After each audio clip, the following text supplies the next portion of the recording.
오늘 보실 하나님의 말씀은 로마서 8장 26절에서 28절까지의 말씀입니다. 오늘 설교 제목은 합력하여 선을 이루심이라는 주제로 하나님의 말씀을 증거하겠습니다. 오늘 제가 본문을 먼저 읽고 시작하겠습니다. 26절입니다. 이와 같이 성령도 우리 연약함을 도우시나니 우리가 마땅히 빌 바를 알지 못하나 오직 성령이 말할 수 없는 탄식으로 우리를 위하여 친히 간구하시느니라. 이렇게 26장이 시작하고 있습니다. 우리는 지난 시간에 골로새서를 보고 봤습니다. 이 골로새서는 사도 바울이 한 번도 가보지 않은 교회였습니다. 하지만 이 골로새서를 기록을 하게 된 이유는 사도 바울이 3차 전도여행 중에 소아시아의 전도의 전초기지인 에베소 교회에서 3년 이상 사역을 했습니다. 이 3년 이상 에베소에서 사역을 하면서 그 회당에서 처음에 하나님의 복음의 말씀을 전했습니다. 한 3개월 정도 회당에서 말씀을 전하는데 많은 방해가 있었습니다. 그 방해는 이 유대교에서 아직 빠져나오지 못한 그런 유대인들이 계속 지속적으로 말씀 전하는 것을 방해했던 거죠. 그래서 사도 바울은 할 수 없이 두란노 서원으로 자리를 옮겨서 2년여 동안 그 두란노 서원에서 하나님의 신학교를 세우고 거기서 많은 후학들을 양성합니다. 그때 사도 바울을 통해서 복음의 말씀을 들었던 인물이 있습니다. 바로 에바브라였죠. 이 에바브라는 하나님의 말씀의 은혜를 받고 또 그 말씀을 사도 바울로부터 배워 골로새로 다시 고향으로 돌아갑니다. 그리고 그곳에 하나님의 교회를 세웠죠. 그렇게 해서 세워진 교회가 바로 골로새 교회였던 겁니다. 사실 이 교회가 하나님의 은혜로 많은 이들이 하나님께 나와 신앙생활을 하는 교회로 쓰죠. 하지만 이방인들이 많다 보니까 이방인들의 이단 사설이 들어오기 시작합니다. 그래서 세상에 학문도 들어오고 또 금욕주의에 또 여러 가지 천사를 숭배하는 사상까지 들어왔죠. 그리고 거기에 더더군다나 예수 그리스도의 신성을 인정하지 않는 그와 같은 사람들이 교회 안에 들어오게 된 겁니다. 에바브라는 고민을 많이 하죠. 이들에게 바른 복음을 전하고 싶은 생각에 사도 바울을 생각해냅니다. 하지만 그때는 사도 바울이 로마의 감옥에 갇혀 있을 때였죠. 그래서 에바브라는 2000km가 넘는 길을 떠나 사도 바울을 찾아갑니다. 그리고 골로새를 비롯해서 라오디게아 또 히에라폴리스에 하나님의 교회가 섰음을 알리는 기쁜 소식을 전하죠. 하지만 이 교회 안에 이단이 들어와서 그리스도의 신성이 부정되고 또 이단 사설이 난무함을 고백을 합니다. 이 이야기를 들은 사도 바울이 골로새서를 기록하죠. 이 골로새서의 내용에 지난 시간에 본 것은 깨달아 자라는 믿음이었습니다. 이 깨닫는다는 것은 우리가 이 신앙의 시발점이요 또 교회가 세워지는 시발점은 바로 십자가의 사건이었습니다. 이 십자가의 사건이 먼 옛날의 기억으로 남아있으면 안 되고 하나님의 백성이요 자녀로 사는 삶을 사는 우리 믿음의 백성들은 그 십자가 사건을 내 마음에서 체험을 해야 됩니다. 그 체험을 통해 우리는 비로소 믿음의 백성으로서의 첫 발을 내디딜 수 있는 겁니다. 이 십자가에서 죽으신 그 고난의 사역이 바로 나의 죽음의 사역이었던 겁니다.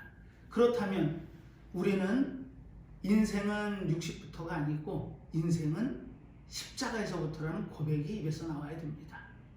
그 십자가를 체험하고 그 고난의 희생 또 그 주신 은혜 감사함이 우리의 신앙의 시발점이었던 겁니다. 우리는 은혜를 헬라에서는 카리스라고 하죠. 그리고 이 은혜 받은 사람들이 받는 선물이 있습니다. 그게 바로 은사, 카리스마였죠. 그리고 우리는 이 은혜를 통해서 감사함을 늘 간직해야 됩니다. 이 감사를 이루는 헬라어가 유카리스테오입니다. 그래서 그 감사의 바탕을 한 게 유카리스티아, 즉 성찬입니다. 제가 과거에 유럽을 여행하면서 그 폴란드를 방문한 적이 있었습니다. 이 폴란드는 간 이유가 사실은 아우슈비츠 수용소를 보고 싶어서 갔습니다. 근데 그 아우슈비츠 수용소를 보고 거기서 가까운 폴란드 제2의 도시가 있죠. 바로 크라코프입니다. 이 크라코프에는 유명한 문화유산이 있습니다. 바로 비엘리츠카 소금강산이죠. 암용강산입니다. 그래서 땅을 파고 들어가서 돌을 캐내서 그 돌에서 소금을 채취했죠. 제가 거길 가서 깜짝 놀랐습니다. 그 지하가 수백 미터를 내려가는 갱도인데 거기에 빈 공간에다가 일하는 노동자들이 예배당을 세운 겁니다. 그 예배당의 이름은 킹가 예배당입니다. 킹가 예배당. 헝가리 공주가 폴란드로 시집을 오고 왕비가 되죠. 그래서 그 킹가 공주를 기념하는 이름을 예배당에 붙였더라고요. 그 예배당은 놀랍습니다. 어떻게 보면 그 노동자들의 한과 고통과 한숨과 어려움이 묻어나는 장소일 텐데 그곳에 예배당을 만들어 놨더라고요. 그 암용강산을 다듬고 바닥을 대리석처럼 반들반들하게 하고 거기 있는 제단조차도 전부 이 암용을 깎아가지고 만든 제단이었습니다. 근데 제 눈에 한쪽이 가더라고요. 그 벽면에 바로 최후의 만찬, 레오나르도 다빈치가 그렸던 최후의 만찬에 그 그림이 벽에 부조가 되어 있더라고요. 가서 제가 그 그림을 보는데 눈물이 나더라고요. 그 힘든 과정에도 예배를 드리기 위해서 예배당을 세우고 또 한쪽 벽면에 그 예수님께서 최후의 만찬을 하면서 성찬, 예찬을 제성하실 때 그 장면을 벽면에다가 소금벽에다가 조각으로 그 그림을 부조를 해놨더라고요. 이처럼 우리는 많은 믿음의 모습들이 있습니다. 지금부터 그 과거의 선진들의 말씀을 우리가 찾아보고 배워가는 건 그 선진들이 갔던 믿음의 길을 우리는 과연 어떤 마음으로 가고 있는지. 골로새 교회에 쓴 서신서에는 사도 바울은 그 깨달음, 예수 그리스도께서 십자가에서 죽으신 그 고난이 나의 고난이 되고 나의 고백이 되고 나의 감사가 돼서 나의 신앙의 길을 시작하고 그 신앙의 길이 자랑으로 이어져서 열매를 맺어야 된다고 권면하고 있습니다. 그 열매는 사도 바울의 말처럼 세 가지였습니다. 믿음, 소망, 사랑. 우리는 이 믿음을, 예수 그리스도를 믿는 굳건한 믿음 가운데, 또 우리의 소망은 땅에다 심는 것이 아니고 하늘 나라에 심어, 그리고 우리가 늘 많은 이들에게 사랑을 전하고 받으면서 그렇게 신앙생활을 해야 된다는 권면을 사도 바울은 골로새 교회에 하고 있었던 겁니다. 우리가 믿음 생활을 하면서 이 열매를 맺는 자라는 믿음이 되시기를 예수님 이름으로 축복하겠습니다. 오늘 본문은 로마서에서 보겠습니다. 이 로마서는 사도 바울의 많은 기대가 담긴 서신입니다. 3차 전도여행을 하고 말미에 AD 57년경에 고린도 교회를 한 3개월 정도 방문을 합니다. 그리고 다시 출발지인 안디옥 교회로 돌아오기 전에 이 서신서를, 로마서를 그리스도의 복음의 정수를 담아서 로마 교회에 보냈죠. 보낸 이유는 이렇습니다. 사도 바울은 세상 끝인 서바나, 오늘날의 스페인입니다. 스페인까지 가서 하나님의 복음을 전하기를 원했죠. 이 서바나를 가기 위한 중간 지점이 예루살렘에서 출발한다면 한 3분의 2 지점에 로마가 있습니다. 그리고 그 끝, 세상 끝에 서바나가 있죠. 그래서 사도 바울은 서바나까지 가기를 원했던 겁니다. 그래서 로마에 가지는 아직 못했지만 로마 교회에 하나님의 교회가 쓰고 그 교회에 하나님의 백성들이 모여 예배를 드리고 교회를 이루어간다는 소식을 듣습니다. 그래서 그 로마 교회에 권면도 하고 복음의 진리를 전하면서 내가 서바나를 갈 때 꼭 로마를 들리겠다라는 전언을 갱그리아 출신인 베베를 통해 이 로마 서신을 보냈던 겁니다. 즉 그 얘기는 앞으로 사도 바울의 사역의 방향도 의지도 담겨있던 서신이 바로 이 로마서였습니다. 오늘 이 로마서 8장의 말씀을 보는 건 다른 이유가 아닙니다. 우리가 믿음 생활을 한다는 게 결코 쉬운 일은 아닙니다. 점점 세상이 악해지고 세상이 끝을 치닫고 있죠. 이런 상황에서 믿음을 지키고 하나님을 신앙한다는 것은 의지가 필요합니다. 그리고 결단도 필요하고 또 노력도 필요합니다. 오늘 이 본문 말씀을 통해서 저는 두 가지를 말씀을 드리려고 합니다. 첫 번째는 우리가 이 구원의 완성으로 가는 이 길에 여정에 믿음의 순례길에서 하나님이 주신 분명한 무기가 있죠. 바로 기도입니다. 이 기도는 우리가 앞에 놓인 어려움을 이겨낼 수 있는 큰 힘을 줍니다. 그 기도에 대한 의미를 다시 한번 새겨보고 또 28절 너무 중요한 말이죠. 이 말씀을 읽을 때마다 저는 힘이 돋습니다. 하나님께서 합력하여 선을 이루신답니다. 오늘 그 의미가 뭔지 한번 깊게 찾아보려고 합니다. 자, 오늘 본문부터 시작을 하겠는데요. 26절입니다. 제가 다시 한번 읽어보겠습니다. 이와 같이 성령도 우리 연약함을 도우시나니 우리가 마땅히 빌 바를 알지 못하나 오직 성령이 말할 수 없는 탄식으로 우리를 위하여 친히 간구하시느니라. 자, 여기서 눈에 들어오는 단어가 있습니다. 연약함입니다. 우리는 연약한 존재입니다. 이 연약한 우리들이 과연 어떻게 믿음의 여정에서 승리할 수 있을까요?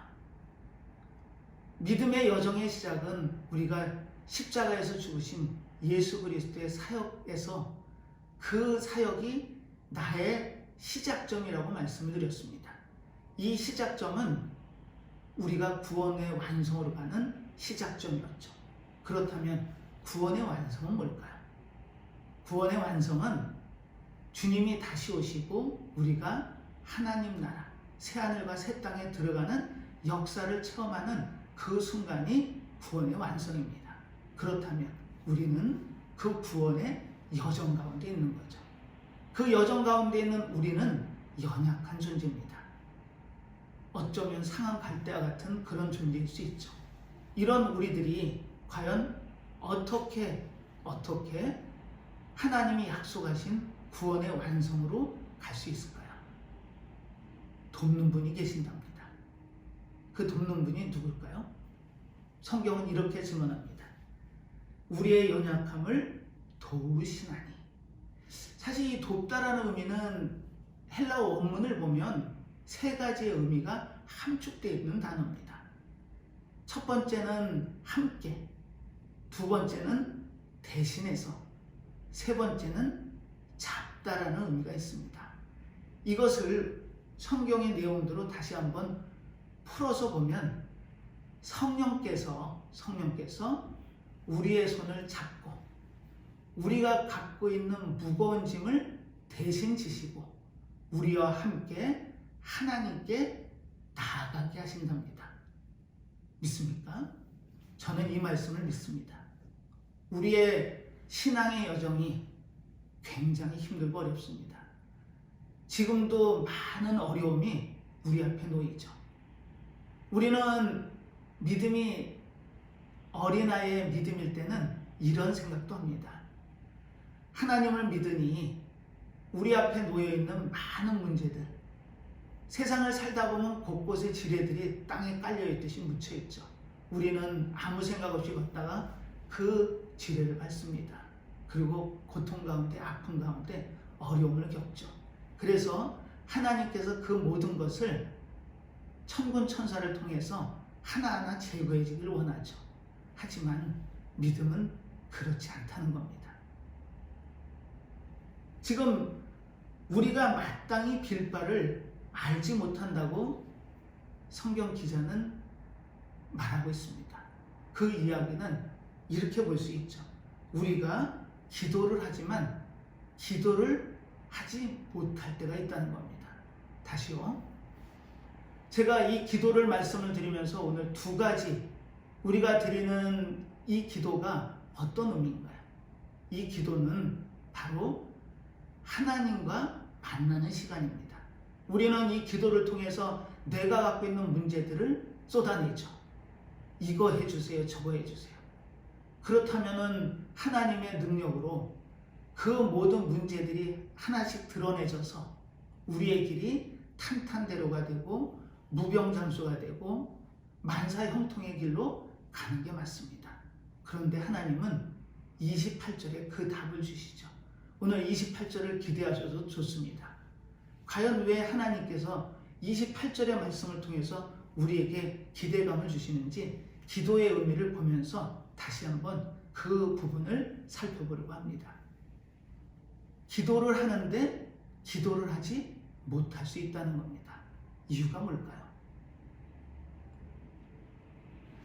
우리는 이 기도의 의미가 마태복음 6장에서 의미를 잠깐 제가 찾고 넘어가겠습니다. 마태복음 6장에 읽어드릴 텐데요.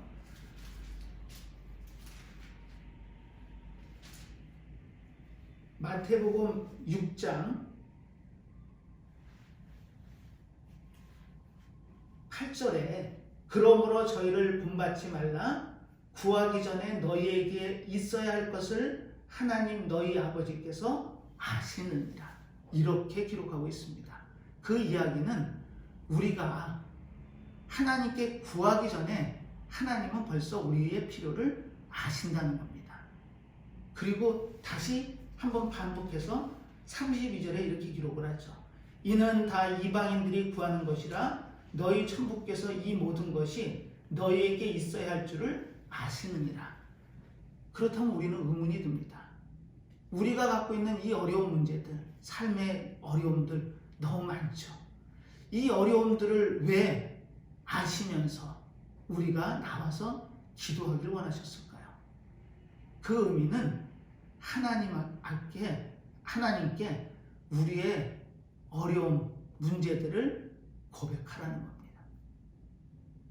이 고백은 우리가 세상을 살면서 많은 어려움에 봉착했을 때 그 모든 것을 아시니만 당신께 나와서 고백하길 원하시는 겁니다. 그렇다고 이 고백을 다 이루어지지는 않을 수도 있습니다. 하지만 그 시간과 때는 하나님께서 정하시는 거죠. 우리는 기도를 하면서 기도하지 못하는 그 의미가 본문에서 보는 것처럼 오직 성령이 말할 수 없는 탄식으로 우리를 위하여 친히 간구하시느니라. 26절의 말씀인데요. 우리의 연약함 때문에 하나님을 입으로 고백하고 하나님께 우리의 모든 문제를 말하고 있지만 사실은 그 문제 때문에 함몰이 돼서 하나님을 온전히 만나지 못할 때가 많다는 겁니다. 즉 그 얘기는 기도하지만 기도를 우리의 연약함 때문에 못할 수도 있다는 거죠. 그게 바로 우리가 마땅히 빌 바를 알지 못하는 겁니다. 이 의미는 기도라는 의미가 한계가 있다는 겁니다. 오늘 두 가지 말씀을 통해서 그 한계를 극복하신다면 그 문제의 해답을 28절에서 얻으실 수 있을 겁니다. 우리가 기도를 할 때 기도하지 못하는 연약함이 있다는 겁니다. 그것은 바로 그 문제. 사실 이 염려라는 것은 기도와 다릅니다. 우리는 어쩌면 기도를 하면서 염려를 할 수도 있다는 겁니다. 그 염려 때문에 기도가 안 되고 하나님과 더 가까워져야 되는데 하나님을 멀리하고 오직 그 문제에 함몰이 되는 거죠. 그리고 그 문제에서 떠나지 못하는 겁니다. 그래서 우리는 그 연약함 때문에 빌 바를 알지 못하는 그와 같은 우에 빠질 수 있다는 겁니다. 그거를 도와주시기 위해서 성령께서는 말할 수 없는 탄식으로 그 모습을 지켜보신다는 거죠. 사실 이 말할 수 없는 탄식 굉장히 내용이 쉽게 보면 쉽지만 음미해 볼 필요가 있습니다. 말할 수 없는 탄식. 자, 이 의미가 어떤 의미냐면 좀 쉽게 설명을 드리겠습니다. 우리 자녀가 어렸을 때 타는 자전거는 3발 자전거죠. 그러다가 바퀴가 커지는 2발 자전거인데 옆에 보조 바퀴가 달린 자전거를 탑니다. 그러다 어느 순간 이 바퀴를 띄고 싶어 하죠. 그래서 2발 자전거를 뒤에서 붙잡고 태워줍니다. 하지만 4발 자전거, 보조 바퀴가 달린 자전거하고는 또 다르죠. 비틀비틀합니다. 그 잡아주던 부모가 손을 떼는 순간 그 마음에 어떤 마음이 들까요? 아마 불안도 하고 걱정도 되고 기대도 하면서 그 자녀가 넘어지지 않기를 바라는 마음으로 쳐다볼 겁니다. 아마 그 손을 떼지 않으면 그 아이는 평생 2발 자전거를 못 탈 수도 있습니다. 그래서 부모는 결단을 하죠. 2 손을 놓기로. 그리고 그 2 손이 놓아지는 순간 아이는 비틀비틀하면서 앞으로 나아갑니다. 그때의 마음이 바로 이 마음입니다. 말할 수 없는 탄식. 드러내놓고 기대와 걱정을 할 수는 없지만 그 아이가 넘어지지 않길 바라는 마음. 그 마음이 성령님의 마음입니다. 우리가 많은 문제를 만나고 그 문제 가운데 기도를 할 때 그 기도 가운데 이와 같은 말할 수 없는 탄식 속에 이 나의 자녀의 백성들이 그 문제에 넘어지지 않기를 기대하고 있는 거죠. 그리고 그 성령께서 우리를 위해서 간구하신답니다. 이 간구라는 의미는 다른 의미가 아니고요. 중재하신다, 탄원하신다. 이 의미입니다. 즉 그 얘기는 성령께서 우리를 도우셔서 우리의 손을 붙잡고 우리와 함께 우리의 짐을 대신해서 짊어지시고 하나님께 나아갈 수 있게끔 바로 간구하신답니다. 우리 사랑하는 하나님의 백성들, 또 믿음의 백성들이 그분의 말할 수 없는 탄식과 간구하심과 도우심으로 하나님께 나아갈 수 있는 겁니다. 우리는 그 나아갈 수 있는 그 마음을 기억하시고 매 순간순간 그 문제들을 놓고 기도하실 때 그 문제에 넘어지지 않고 오직 성령님의 간구로 그 문제들에 대한 해답을 얻어나가는 과정이 바로 기도의 과정인 겁니다. 자, 그리고 그 다음 절을 볼까요? 27절입니다. 27절. 마음을 감찰하시는 이가 성령의 생각을 아시나니 이는 성령이 하나님의 뜻대로 성도를 위하여 간구하시니라. 이 하나님의 뜻대로 이 부분에 우리는 항상 모든 초점을 맞춰야 됩니다. 사실 우리가 기도를 하면서 그 기도가 하나님의 뜻에 맞지 않는 그런 기도를 할 수가 있다는 겁니다. 그 의미는 이런 의미죠. 우리가 나의 생각대로 하는 기도가 아니고 하나님의 뜻에 맞는 기도를 해야 되는데 우리는 구하지만 구해야 하는 것들을 모를 수도 있다는 겁니다. 구하는데 구해야 하는 것과 다르다는 거죠. 우리 성경 한 절을 찾아보면 그 의미를 정확히 이해하실 수 있습니다. 자, 성경 한번 찾아볼까요? 야고보서 4장 3절인데요. 제가 읽어드리겠습니다.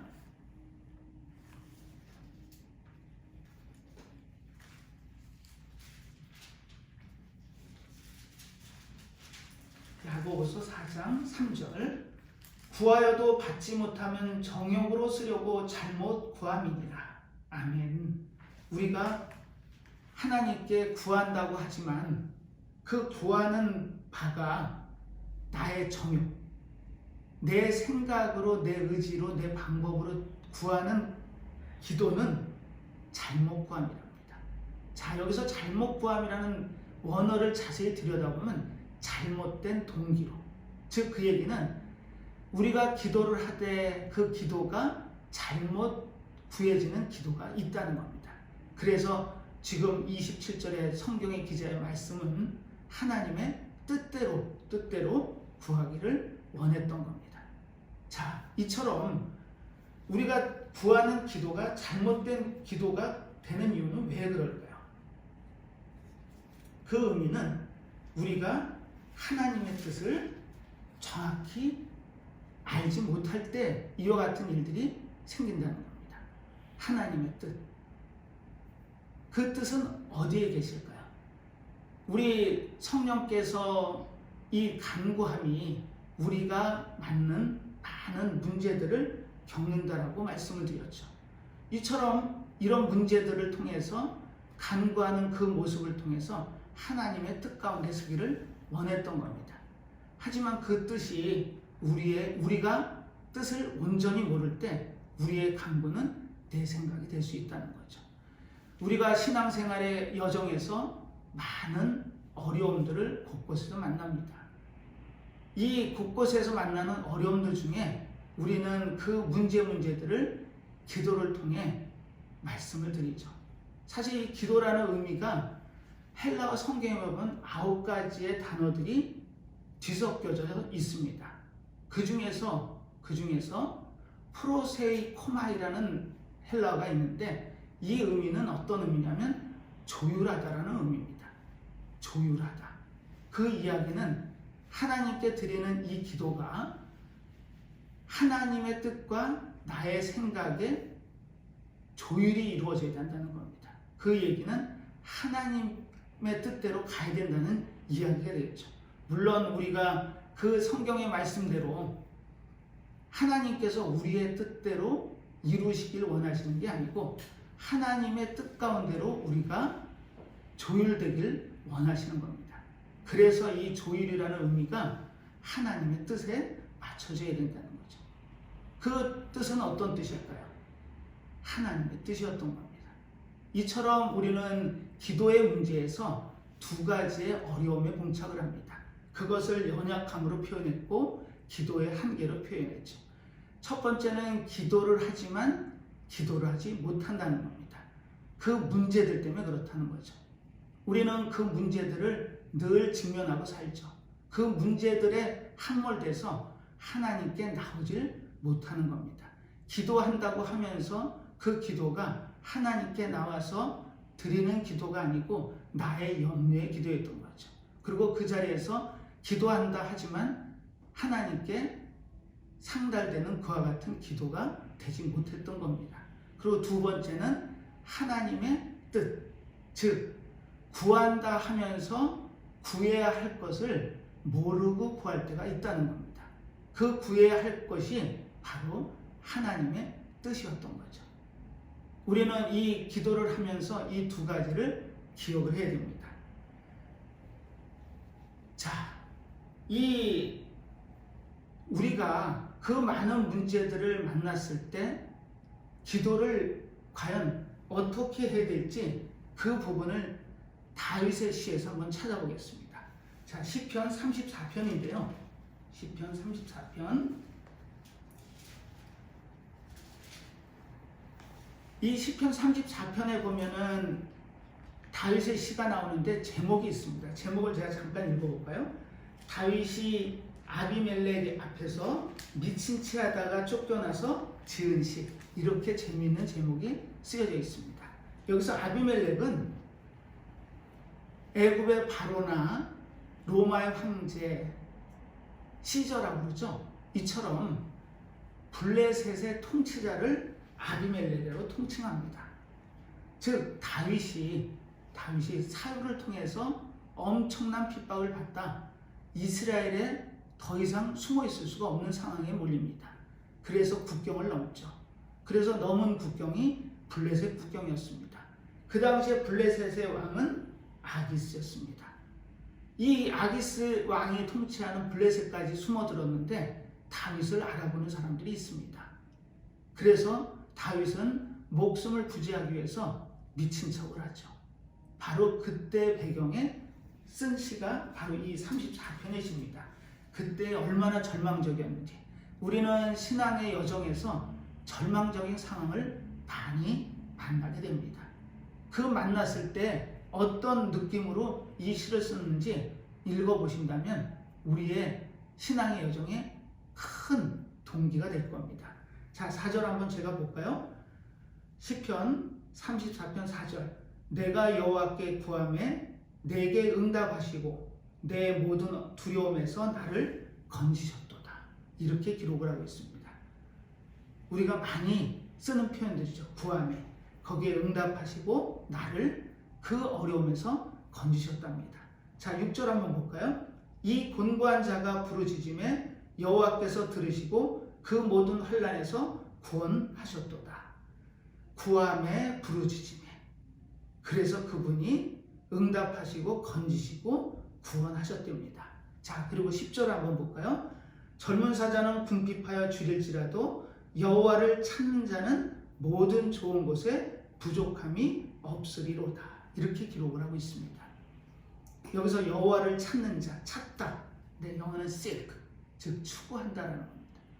우리가 이처럼 다윗이 절체절명의 상황에서 미친 척을 하면서 자신의 목숨을 부지하기 위해서 그와 같은 연기 아닌 연기까지 했을 때 그 심정, 하나님을 구하고 부르짖는 그 심정이 어땠을까요?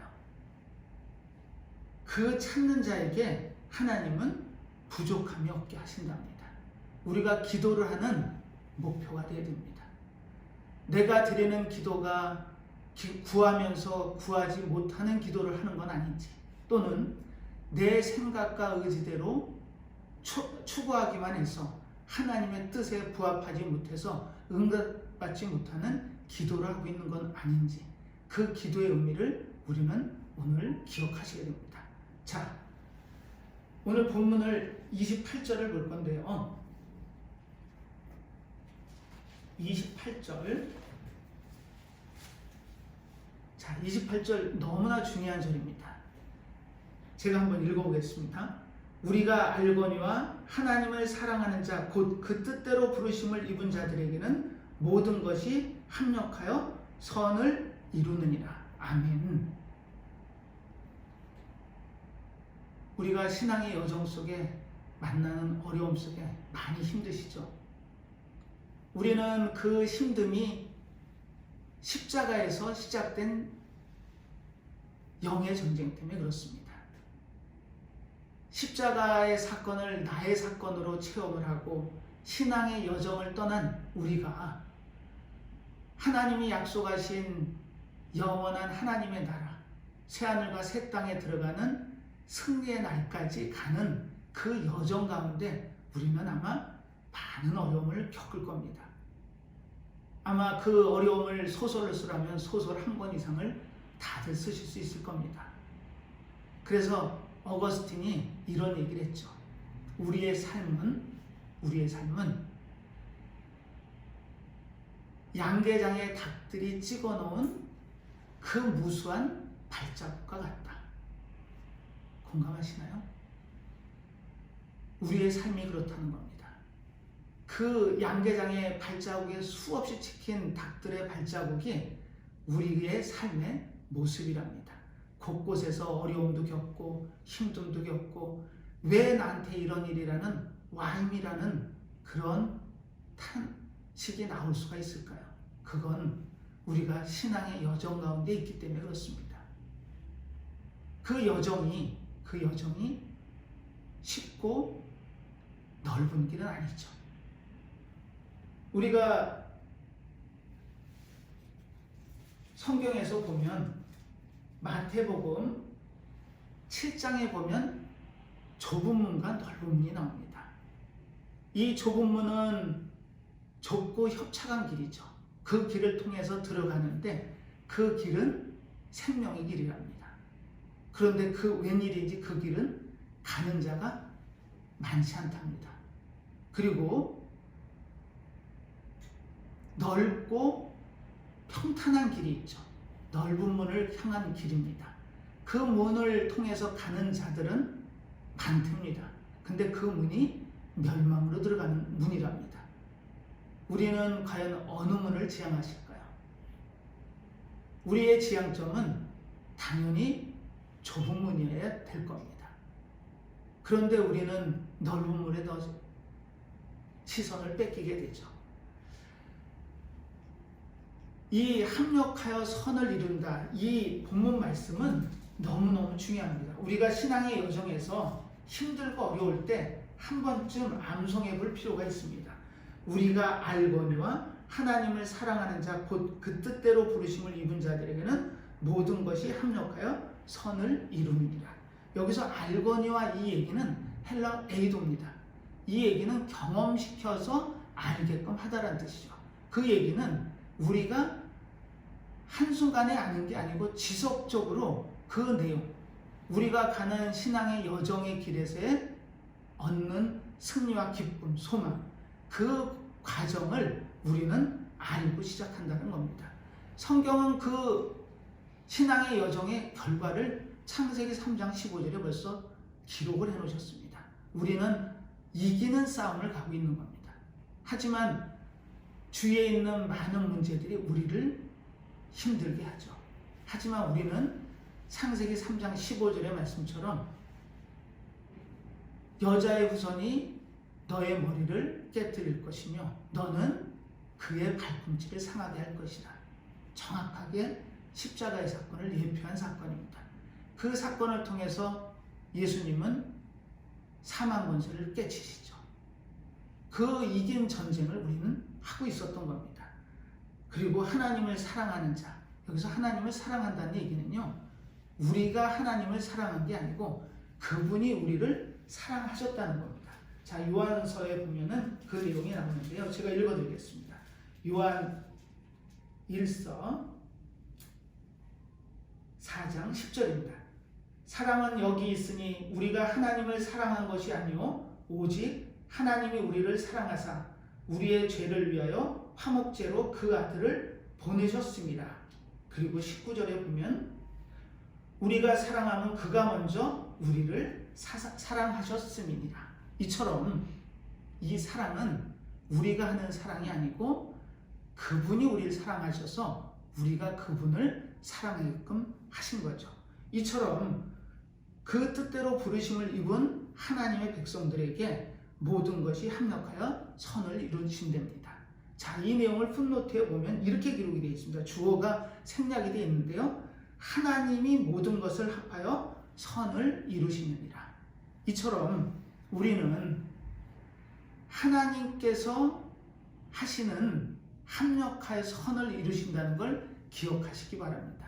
이 의미는 다른 게 아니고요. 우리가 만나는 어려움들, 고난들, 고통들, 이 모든 과정들을 하나님께서 그냥 두시기도 하신다는 겁니다. 왜요? 그 이유는 간단합니다. 우리를 하나님이 받으시는 영광 가운데 이끄시기 위해서 우리는 그 연약함까지도 기억해야 된다는 겁니다. 사도 바울이 사역 중에 많은 어려움을 겪는 육체적인 가시를 얘기를 하죠. 이 가시를 하나님께 3번이나 간청을 합니다. 하나님의 복음을 전하는 데 있어서 굉장히 어려움을 겪는 이 가시를 제거해 주십시오라는 기도를 하죠. 그 가시를 신학자들은 아마 간질이 아닐까 이렇게 생각들을 합니다. 굉장히 어려움이 있죠. 말씀을 전하다 만약에 그 증상이 나타난다면 그 복음이 폄하될 수도 있다는 겁니다. 그래서 사도 바울은 굉장히 그 부분에 마음을 써서 하나님, 제가 하나님의 종으로서 사역을 하는 데 있어서 그 가시를 뽑아달라고 3번이나 간곡하게 간청을 하죠. 하지만 하나님께서는 너의 은혜가 족하다라는 말씀을 하십니다. 그 의미는 모든 것이 하나님의 뜻과 계획 가운데 있다는 겁니다. 그 가시가 하나님의 복음 전함에 걸림돌이 되지는 않는다는 겁니다. 즉 그 얘기는 사도 바울의 약함을 통해서 하나님의 강하심, 순전하심, 완벽하심을 나타내길 원하셨던 거죠. 이처럼 하나님의 자녀의 백성의 삶을 사는 우리가 이 땅을 살면서 너무나 힘들고 어려울 때가 많습니다. 그리고 한탄과 한숨과 어려움을 토해낼 때가 많죠. 하지만 이때마다 우리는 이 본문 구절을 기억하시면 됩니다. 하나님께서는 모든 것을 합력하여 선으로 바꾸신답니다. 이 선은 구원의 완성입니다. 우리는 구원의 여정을 십자가를 통해서 시작을 했고 또 그 승리의 날인 그 날에 하나님 나라에 들어가기 위한 여정 가운데 많은 문제들을 만나죠. 그 문제들이 우리를 넘어뜨리기도 합니다. 상처받기도 하죠. 그리고 왜 저런 일들이 왜 나한테 이렇게 와닿을 수 있을까? 이런 문제들은 적어도 해결해 주셔야 되는 거 아닌가? 아니면 왜 이런 문제들을 해결해 주지 않으시지라는 탄식 또한 합니다. 심지어는 하나님 계시는 거 맞아라는 말도 안 되는 고백을 할 때도 있죠. 우리는 이 구절을 붙잡으시기 바랍니다. 모든 것이 합력하여 선으로 바꾸신답니다. 우리가 겪는 탄탄대로가 아닌 좁고 협착한 길이 그 문을 통해서 가는 그곳이 영원한 생명을 얻는 길이라면 우리는 그 길을 기꺼이 향해서 가야 됩니다. 그래서 기도에는 방향성도 주게 하죠. 우리는 매일매일 삶에서 어떤 어려움이 우리한테 닥칠지 모릅니다. 하지만 우리의 기도가 C.S. 루이스가 이런 고백을 했더라고요. 하나님 나라에 들어가서 과거를 돌이켜보고 하나님이 우리의 기도에 모든 것에 다 응답하지 않으심을 감사할 날이 올 거라는 고백을 하더라고요. 그 이야기는 하나님의 계획 가운데 이루어 가심을 기억하시기 바랍니다. 우리가 신앙의 여정에서 만나는 많은 어려움들 다 해결해 주길 원하죠. 하지만 그 또한 하나님의 뜻과 계획 가운데 있다는 겁니다. 그리고 그분이 그것을 모든 것을 합하여 선으로 바꾸신답니다. 어렵고 힘든 일 잊어버리시고 넘으시고 하나님이 약속하신 그 좁고 협착한 길을 통해 그 좁은 문을 향하여 나아가는 그 삶의 여정에서 매일매일 삶에서 하나님께 모든 것을 맡기고 하나님의 뜻대로 또 성령의 말할 수 없는 탄식으로 간구하심을 통해서 매일매일 삶에서 어려움과 힘듦과 고난과 고통에 넘어지지 마시고 매일매일 삶에서 승리해서 하나님이 약속하신 구원의 완성, 하나님 나라에 다 들어가실 수 있는 우리 사랑하는 하나님의 성도들 다 되시기를 예수님의 이름으로 축복하고 축원하겠습니다. 기도하겠습니다. 하나님 아버지, 저희들이 가는 신앙의 여정의 길이 힘들고 어려운 협착한 길일 수 있음을 저희들이 압니다. 저희들은 연약해서 그 좁은 길을 따라 약속하신 그 영생의 길을 들어가는 그 모든 삶 가운데 많은 어려움을 겪습니다. 우리가 연약해서 기도할 바를 온전히 기도하지 못하고 또 하나님의 뜻 가운데 하나님의 뜻을 헤아리지 못해 내 생각과 의지대로 나아가는 삶 가운데 빠질 때가 너무나 많습니다. 저희들 하나님께서 함께 하셔서 저희들의 가는 길을 밝히 보여주시고 또한 그 좁고 협착한 길을 향하며 간구하는 기도 속에 말할 수 없는 탄식으로 우리를 붙드시고 우리를 이끌어 가심을 믿습니다. 저희들이 드리는 이 모든 기도들에 응답하시고 그 모든 응답이 하나님의 합력하여 선을 이루신다는 약속하심처럼 결과로 맞닥뜨릴 수 있는 저희들 모두의 삶이 될 수 있도록 인도하여 주시옵소서. 저희들이 당하는 그 많은 문제와 어려움들, 그 모든 문제와 어려움들을 통해 합력하여 선을 이루시는 하나님의 놀라운 능력을 깨닫게 하시고 하나님이 약속하신 그 하늘나라에 들어갈 수 있는 저희들 모두의 삶이 될 수 있도록 이 시간 축복하여 주시옵소서. 항상 함께 하셔서 저희들의 길을 이끌어 주시고 함께 해주시고 인도해 주실 줄 믿고 감사드리며 예수님의 이름으로 기도드리옵나이다. 아멘.